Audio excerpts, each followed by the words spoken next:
Hi, I am Nick, head baker at Bourke Street Bakery. I'm here to show you today how to make hot cross loaves. First off, flour in your mixer. Then 1 little egg. Our yeast, it's pretty important. Sort of, if you forget that, nothing's gonna happen. Then brown sugar and salt. Spices are creating a lot of friction in the dough, that's why we want to add them at last.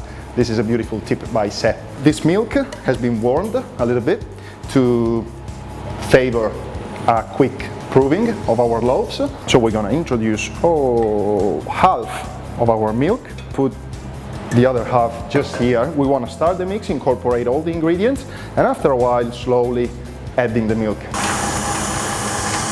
Keep whisking until your dry and wet ingredients are well incorporated, and at that point you can add a little bit more of milk.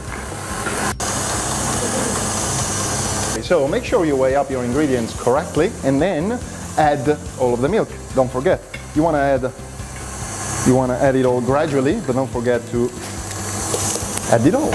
Once all the liquids have been taken by the dough, at that point you can add in butter and spices. So you're going to stop the mixer just to not be too messy, and then you put in your butter, which has to be softened. Obviously don't weigh it up and then put it back in the fridge, otherwise it's going to be rock solid and that's not going to help. And our spices.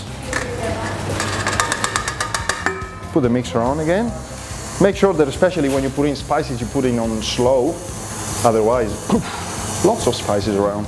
Once your dough will have all the spices and the butter nicely combined and it's back to be a smooth dough, then you stop the mixer once again, and still on slow speed you fold in your raisins and orange peel. Start the mixer on slow again, and this part of the mixing is going to be actually pretty quick. You just want to fold in the fruit, but because you're going to still shape this dough, you're going to mix up the fruit even further afterwards. And this is it. This is your finished dough. Smooth, fairly stiff, and you incorporated all the ingredients, spices, that's why it's of a darker color, of a simple dough, all your fruits and orange peel. This is it. Now you have to set it in this bowl, maybe cover it with a towel and let it prove for at least 3 hours. It has to double up in size. Once it doubled up in size, you can take it out of the bowl. When you take it out of the bowl, after the proving time, you just smack it out a bit and try to make it smooth with the help of a scraper. It doesn't hurt. And then you let it rest again when it's roughly balled up for another half an hour. And then you repeat the same exact shaping and you put it onto a tray and let it prove for another 3 hours. After that, you're going to be able to pipe the cross on top of it and bake it.